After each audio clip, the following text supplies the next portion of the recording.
trazendo mais algumas reflexões de Santa Francisca Romana no Tratado do Inferno. Eu trago algumas reflexões para quem gostaria de ter contato com a obra e realmente entender do que se trata, um pouco do seu conteúdo. Eu já fiz alguns áudios explicando sobre o quão edificante essa obra pode ser, desde que lida com bastante discernimento. E agora eu vou entrar no capítulo em que ela descreve a hierarquia dos demônios. Santa Francisca Romana foi testemunha em uma de suas visões da revolta de alguns anjos e da merecida e horrível queda deles. No entanto, a queda não foi tão profunda para uns quanto para outros. 1/3 destes desgraçados permaneceu nos ares, outro terço parou na terra e a última terça parte caiu no inferno. Essa diferença nos castigos corresponde àquelas que Deus distinguiu nas circunstâncias do pecado contido em comum.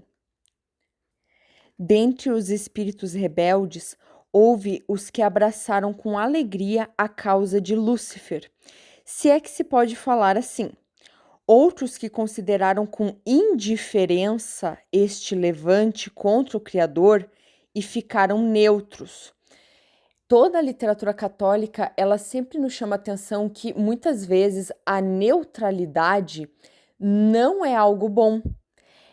Que a neutralidade pode ser algo em favor de Satanás e contra Deus.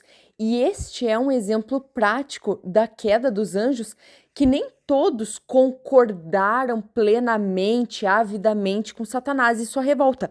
Mas a neutralidade cobra um preço. Os que abraçaram a causa de Lúcifer foram precipitados logo no inferno, de onde não saem jamais, exceto quando Deus os solta para castigar a terra com alguma grande calamidade por causa dos pecados dos homens. Quero fazer um comentário aqui, como eu sempre faço nos áudios sobre o Tratado do Inferno.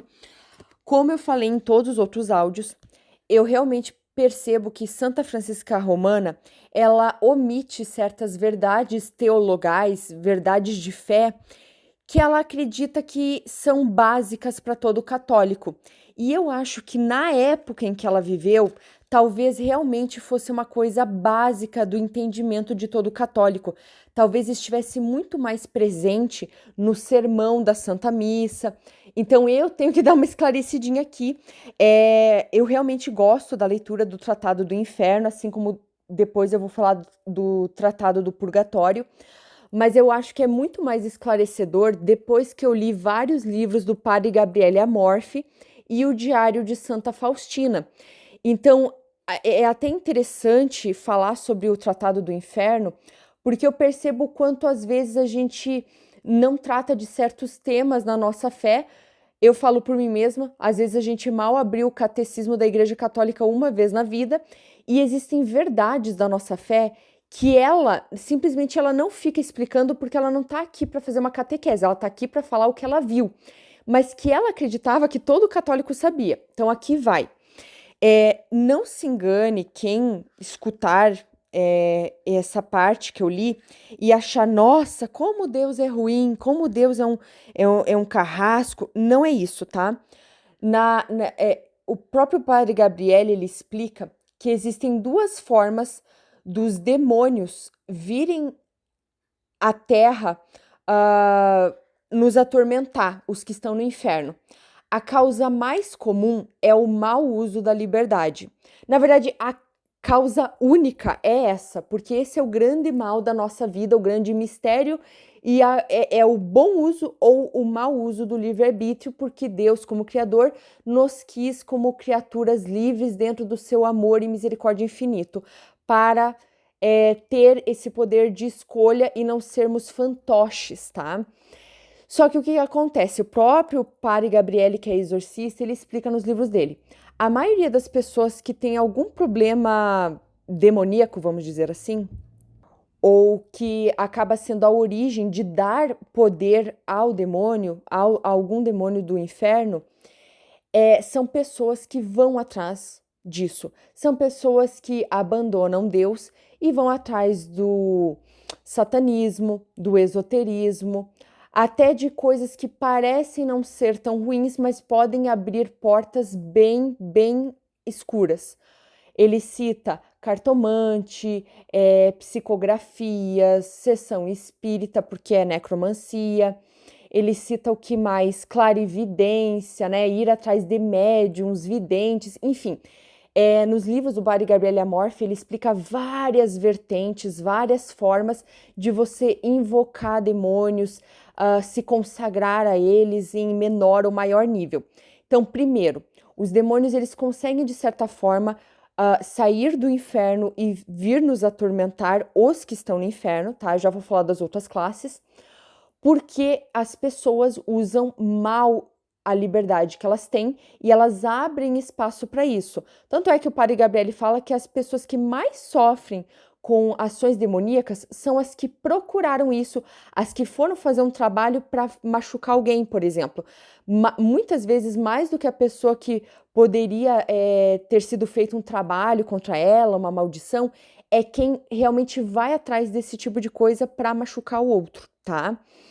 Enfim, recomendo muito a leitura dos livros do Padre Gabriele Amorfi, são maravilhosos. Existe uma segunda situação que o próprio Padre Gabriele explica, que é um mistério da divina providência e da misericórdia, e que nem sempre o católico ele tem, ou ele lê o suficiente, ou ele reza o suficiente, enfim, e dentro desse mistério ele não consegue compreender muito bem. Existe na literatura católica, e inclusive o Padre Gabriele, que é exorcista, comenta que um mistério é que, eventualmente, existe esta questão de, a princípio, em algum contexto muito específico, haver, vamos dizer, a permissão de Deus para aquele mal acontecer. Só que, ao mesmo tempo, a fé católica é muito clara que Deus nunca quer o nosso mal realmente, e que ele transforma tudo em bem, inclusive o mal que principalmente nós escolhemos. Então, o que acontece dentro do mistério da divina providência? E é uma verdade teologal que pode ser muito difícil para a gente entender, mas eu recomendo muito que as pessoas que têm muitas dúvidas ou às vezes têm alguma mágoa, alguma questão que machuca muito nesse sentido, que se esforce em rezar o terço todos os dias. Eu não sei explicar, mas eu acho que rezar o terço todos os dias dá uma clareza diferente. Então é o seguinte, inclusive alguns santos e santas que viram Jesus, como Santa Faustina, Santa Brígida, lhes é revelado pelo próprio Jesus que Santa Catarina de Sena também, que existe dentro desse mistério da misericórdia divina o mal que faz o bem, e que muitas vezes Deus, entre aspas, permite o mal a uma pessoa, sabendo que o bem que ela vai conseguir é muito grande. E que, por exemplo, tem uma pessoa que está à beira de se consagrar ao inferno, escolher com a sua liberdade abandonar totalmente o céu e Deus e escolher o inferno, e que Deus, na sua infinita sabedoria, onisciência, ele sabe que aquele passo que a pessoa vai dar vai ser a destruição daquela alma. E muitas vezes, sem a gente entender, Deus, de novo, entre aspas, permite um sofrimento ou algo ruim para uma pessoa, mas nunca para ela sofrer de verdade.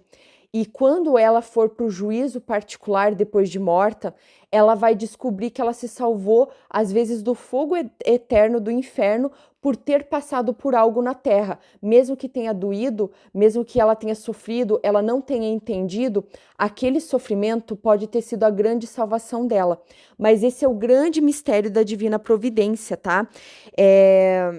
Desde que eu comecei a rezar o terço todos os dias, que não tem sido há muito tempo, mas eu recomendo muito e quero me manter nessa devoção, as coisas ficam um pouquinho mais claras, por mais difícil que seja aceitar. De novo, não é fácil, não é um caminho fácil. Mas enfim, eu só queria deixar claro que, tanto é que eu quis ler, eu não quis cortar essa parte da minha leitura, né? Quando ela fala de Deus soltar alguns demônios para castigar a terra, acredite, não caia no papo do inferno de achar que Deus é um carrasco ruim. Pelo contrário, toda a literatura católica e as visões de santos e santas com o próprio Jesus Cristo, ele tenta explicar que é exatamente o contrário, que tudo o que uma pessoa que crê em Deus, que reza, que tem fé em Deus, Pai, Filho e Espírito Santo, que se apega a Nossa Senhora, não se engane. Que essa pessoa não ache que qualquer sofrimento que ela viveu ou que ela há de viver, por mais difícil que seja entender, não pense que é um sofrimento verdadeiro, porque um dia lá no céu a pessoa vai entender com uma clareza e ela vai ser muito grata. Por isso que até na igreja é muito difícil a gente praticar a gratidão, mas nós somos convidados a praticar a gratidão sem entender, sem entender. Porque, claro, quando a gente morrer, tiver o nosso juízo particular e as pessoas que descobrirem que escaparam do inferno por causa de um sofrimento, seja uma coisa besta ou uma coisa enorme, inclusive uma possessão ou uma vexação ou uma obsessão demoníaca, essa pessoa vai ser imensamente grata por isso. Por isso que o próprio padre Gabriele Amorfi, que é exorcista, ele fala que uma das grandes coisas, além de estar unido à fé católica, rezar, ir na missa, confessar os pecados, é praticar a gratidão a Deus, agradecer por tudo como Jó fez, porque a gratidão, sem entender o que está acontecendo na sua vida, é uma das maiores práticas de fé que nós temos e faz parte de um grande mistério que não compete a nós agora, na vida terrena, entender, tá? Então, entendam, quando eu faço essas leituras e a própria Santa Francisca Romana fala porque Deus deu a permissão, Deus pediu para que isso acontecesse, não estamos falando de um Deus carrasco, é um Deus que é tão amoroso que ele quer nos levar ao céu. Se vocês procurarem visões de Jesus para Santa Faustina, Santa Catarina de Sena, por exemplo, Santa Brígida, Jesus fala: eu sou muito incompreendido, mas no mistério da divina providência, às vezes nós, a Santíssima Trindade, somos forçados a fazer uma coisa e podemos sofrer muitas injúrias, ser mal interpretados, mas se a pessoa soubesse por que isso está sendo feito e como isso é algo bom, disfarçado de algo ruim, ela seria imensamente grata. Tanto é que por isso que na nossa fé católica nós somos convidados a praticar a gratidão sem saber. Inclusive, o padre Gabriele Amorfi, não só um de seus livros, ele comenta que já teve um caso, inclusive, de possessão demoníaca num grande fiel católico que ele não entendia por que isso acontecia. E depois, ao fim dessa história, né, que teve uma conclusão, todos que vivenciaram essa experiência perceberam que foi um ato de caridade de Deus para com aquele fiel católico, que foi algo muito importante para a vida e para a eternidade daquela alma. Só que, de novo, é difícil a gente compreender, tá? E por isso que eu quis fazer essa pausa aqui no livro para lembrar nós, fiéis católicos, e para quem não sabia, trazer um pouco desse conhecimento que eu tive a oportunidade de ler. E, de novo, eu recomendo muito que vocês leiam o Diário de Santa Faustina. É uma experiência que todo católico devia ler. Eu diria que se eu tivesse que recomendar um livro para um católico que não é a Bíblia, seria o Diário de Santa Faustina. Tem tanta coisa que fica tão claro pra gente e às vezes coisas que talvez hoje em dia, nos tempos modernos, não apareça tanto nos sermões da igreja. Às vezes na própria catequese é pontuado brevemente e não é tão falado. E quero repetir, eu realmente acho que Santa Francisca Romana, ela omite esse tipo de esclarecimento, porque eu acho que na época em que ela viveu, isso era tratado com muita normalidade, era muito mais falado até na missa.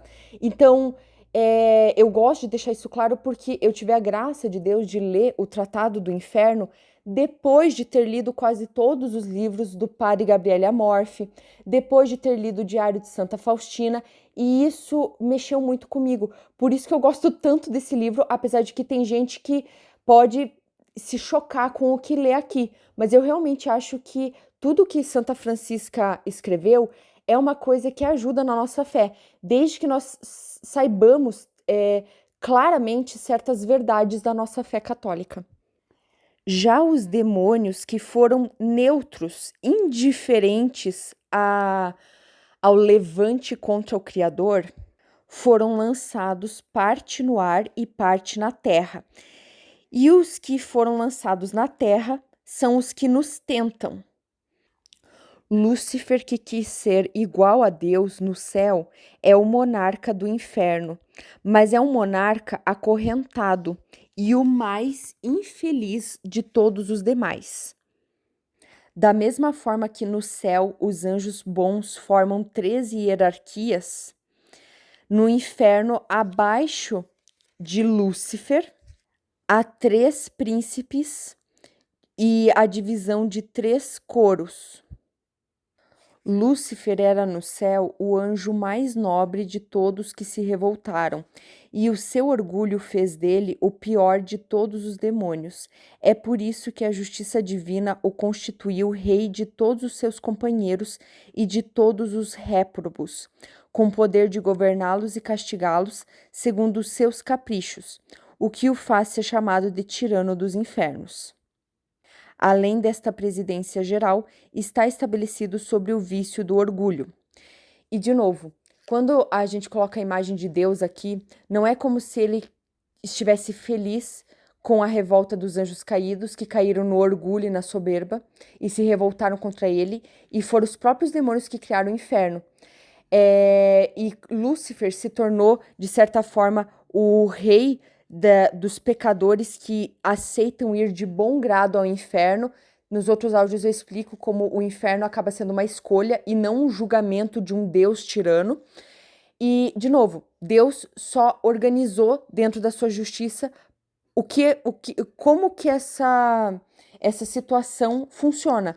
Mas ele em nenhum momento fica feliz nem condena ninguém, tá? Assim como ele não queria isso para os anjos, mas foi uma escolha dos anjos, é uma escolha dos homens. A organização do inferno, do purgatório e do céu é simplesmente uma organização de uma coisa que não foi da vontade de Deus.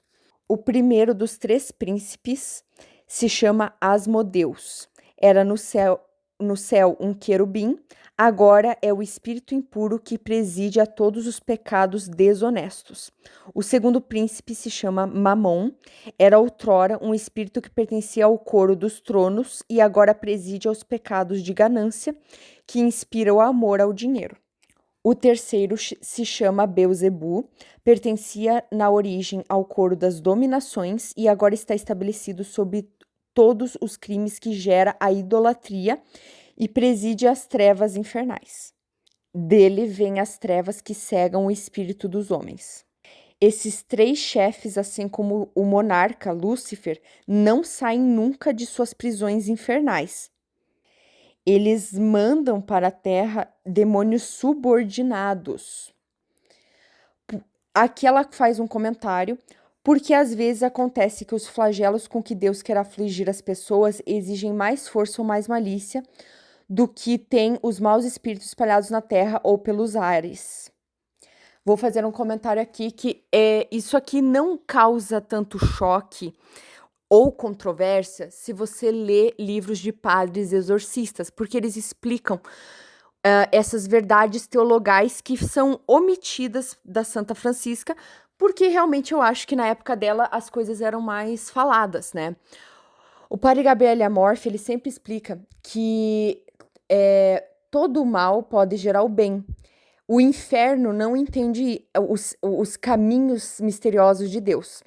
Só Deus entende que Deus sempre sai vitorioso.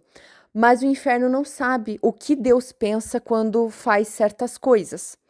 Então a gente não pode cair nas blasfêmias de achar que Deus é uma pessoa, é um ser ruim, um criador ruim, um carrasco, porque a gente estaria pensando igual o Lúcifer, igual os demônios, porque eles não entenderam, eles não têm humildade, eles não rezam, então eles não conseguem ter a mínima clareza sobre isso. Eles pensam que Deus é esse ser orgulhoso, soberbo, o que não faz sentido. Deus é amor e misericórdia, tanto que entregar o Deus Filho à crucificação é a prova disso. O que eu quero dizer com isso? O Padre Gabriel ele sempre deixa claro, nos livros ele faz, além de fazer uma catequese, ele explica vários casos que ele atende de possessão, e realmente toda a conclusão do livro dele, não importa o que tenha acontecido, né, com a pessoa, mostra que existe um bem atrás do que você nem imagina. Você olha para uma coisa e fala, não tem como tirar o bem disso, e Deus fala, eu consigo. O que eu quero dizer com isso? Às vezes, alguns, entre aspas, castigos ou a ira divina é, na verdade, justiça divina. E não se engane, todo o mal, mesmo que a gente não compreenda na Terra, ele tem um propósito de nos salvar para a eternidade.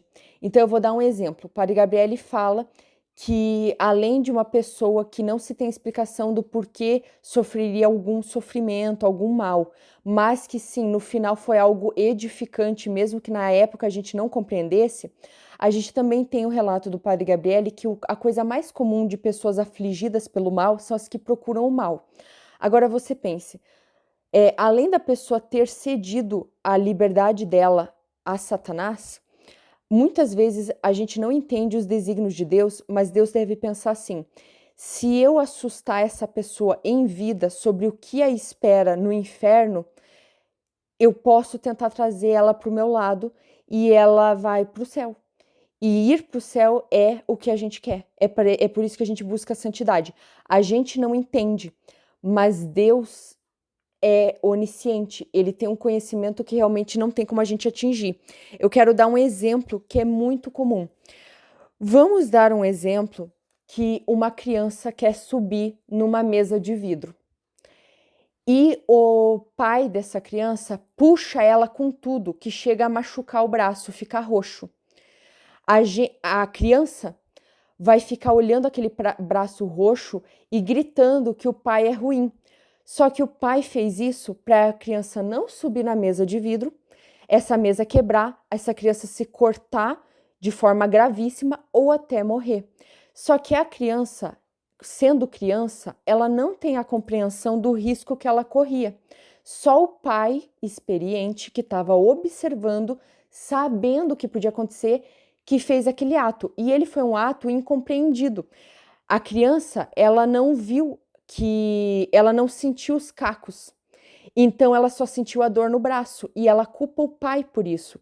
Mas um dia essa criança, quando crescer, vai entender que, nossa, você me salvou de uma e eu ainda falei mal de você. Percebe como a divina providência é misteriosa e é muitas vezes realmente incompreensível para nós dentro da nossa ignorância? Por isso eu acho que o Tratado do Inferno pode trazer reflexões tão profundas e tão interessantes. Eu digo uma coisa que eu vejo nos livros do Padre Gabriele, no Diário de Santa Faustina, e por isso o Tratado do Inferno, para mim, só corresponde a essas verdades de fé. A gente foca tanto na dor no braço, que a gente nunca para olhar ao redor e fala, gente, mas eu queria subir numa mesa de vidro. Obrigada, meu Deus, por não me deixar subir numa mesa de vidro. E eu quero deixar essa reflexão porque eu mesmo sou inconformada com muitas coisas, tenho meus momentos de rebeldia, de não entender as coisas, de cair em tentação de me afastar de Deus. E eu acho que essa reflexão é muito interessante para nós. Nós somos como crianças, que nós não entendemos tudo na completude. Então, sempre que você tiver dor no seu braço, metaforicamente, por mais difícil que seja, continua rezando o terço, continua na fé, que eu tenho certeza que principalmente com o sacramento da confissão, com a Santa Missa e com rezando o terço todos os dias, Nossa Senhora, Jesus vai tentar te mostrar um caquinho de vidro que seja, que vai te mostrar, talvez tenha algo mais ali. A gente não vai ter a verdade completa aqui na Terra, mas talvez só manter a fé e a gratidão, que não é fácil, mas é um esforço, talvez isso seja a grande vitória que nós podemos ter nessa vida.